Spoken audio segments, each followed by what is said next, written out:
Image එක generate කරගන්න හොඳම ජෙමිනායිද එහෙම නැත්නම් ChatGPTද? එහෙනම් අපි මේ වීඩියෝ එකෙන් මේ දෙකෙන්ම ජෙනරේට් කරලා බලමු. හරි මම මේ විදිහට මුලින්ම ජෙමිනායි එකට ඇවිල්ලා තියෙනවා. ජෙමිනායි එකට අපි ෆොටෝ එක දීලා බලමු කොහොමද අපේ ෆොටෝ එක ජෙනරේට් වෙලා එන්නේ කියලා. ඉතින් ඒකට අපි මෙන්න මෙතන ප්ලස් අයිකන් එක ක්ලික් කරලා ඉවරලා ක්‍රියේට් ඉමේජ් කියන එක මම දෙනවා.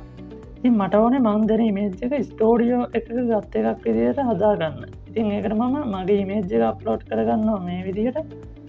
මෙන්න මෙහෙම ගිහිල්ලා ඔයාලත් ඉමේජ් එකක් හදාගන්න ඕන නම් මේ විදිහට අප්ලෝඩ් කරන්න. ඊට පස්සේ මම මේ විදිහට ප්‍රොම්ප්ට් එක පේස්ට් කරනවා. ඉතින් මේ ප්‍රොම්ප්ට් එක ඕනනම් ඔයාලට මම දාන්න කමෙන්ට් එකක් දාන්න ඕනේ නම් ඉතින් ප්‍රොම්ප්ට් එකක් හදාගන්න එක මහ ලොකු දෙයක් නෙමෙයි කියලා ඔයාලා දැනටමත් දන්නවා. ඉතින් මම මේ විදිහට මෙන්න මේ බටන් එක ඔබනවා සබ්මිට් එක. ඊට පස්සේ මේ විදිහට බලමු අපිට ජෙනරේට් කරලා දෙයිද කියලා මේකේ. මෙන්න මේ විදිහට තමයි ජෙමිනායි එකෙන් අපිට හදලා දුන්න එක පේන්නේ. මෙතන පේනවා ඔයාලට ජෙමිනායි අයිකන් එකත් පෙන්නනවා වෝටර්මාක් එකක් විදිහට. ඉතින් අපි ගිහිල්ලා බලමු ChatGPT එකට කොහොමද ඒකෙන් අපිට හදලා දෙන්නේ කියලා.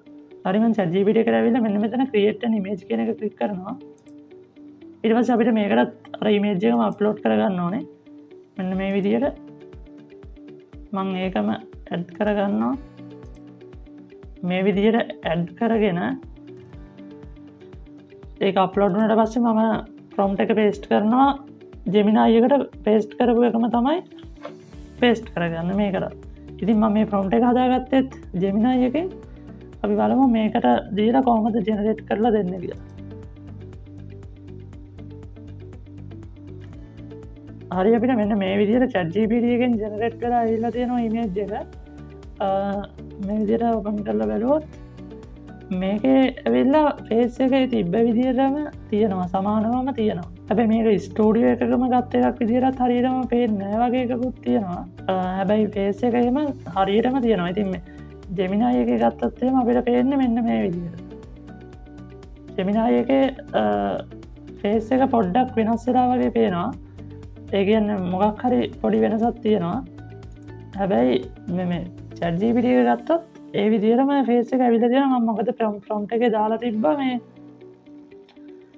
ෆේස් එක වෙනසක් කරන්න එපා කියලා. ඉතින් මේ විදිහට තමයි ChatGPT එකේ ජෙමිනායි එකේ ජෙනරේට් කරාට පස්සේ පෙන්වන්නේ.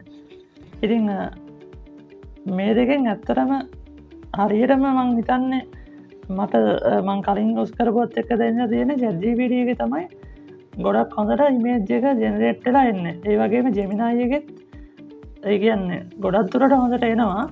මොකද ChatGPT එක ගත්තොත් අපිට ගොඩක් ලිමිටේෂන් තියෙනවා. දවසට ඉමේජ් එකක් හරි දෙකක් හරි ඒ වගේ තමයි ජෙනරේට් කරන්න තියෙන්නේ. ඒ වගේම ඉතින් ජෙමිනායි එකේ අපිට ලොකු ලිමිටේෂන් එකක් නැහැ. මොකද ෆ්‍රී එකේ වුණත් සාමාන්‍යයෙන් ඉමේජ් ටිකක් ජෙනරේට් කරගන්න පුළුවන්. හැබැයි මේ වෝටර්මාක් එක එනවා. ඉතින් ඒකට කරන්න දෙයක් නැහැ. ලිමිටේෂන් අතින් ගත්තොත් ජෙමිනායි හොඳයි. ඒ වගේම Google එකෙන් තියෙනවා Google Flow එකෙන් අපිට ඉමේජ් ජෙනරේට් කරගන්නත් පුළුවන්. ඉතින් ගොඩක්ම හොඳට මට හිතන විදිහට ඉමේජ් ජෙනරේට් වෙලා එන්නේ ChatGPT එකේ. ඒ කියන්නේ ජෙමිනායි ChatGPT ගත්තොත් ඒ දෙකෙන් හොඳටම ඉමේජ් ජෙනරේට් වෙන්නේ ChatGPT එකේ. ඉතින් ඒක මේ මට දරුණ දේ විතරයි. ඉතින් ඔයාලත් යූස් කරලා තියෙනවා නම් සමහර විට දැනෙලා ඇති. ඉතින් ඔයාලට හිතන දේත් කමෙන්ට් එකක් දාන්න. එහෙනම් ඒක තමයි මේ වීඩියෝ එකෙන් කියන්න තිබ්බේ. එහෙනම් මේ වීඩියෝ එක මෙතන ඉවර වෙනවා. වීඩියෝ එක වැදගත් වුණා නම් කමෙන්ට් එකක් දාන්න, ලයික් එකක් දාන්න, Facebook, Instagram, TikTok ෆලෝ කරන්න. ඒ වගේම YouTube එක subscribe කරන්න. එහෙනම් අදට ගිහින් එන්නම්. සුබ දවසක්.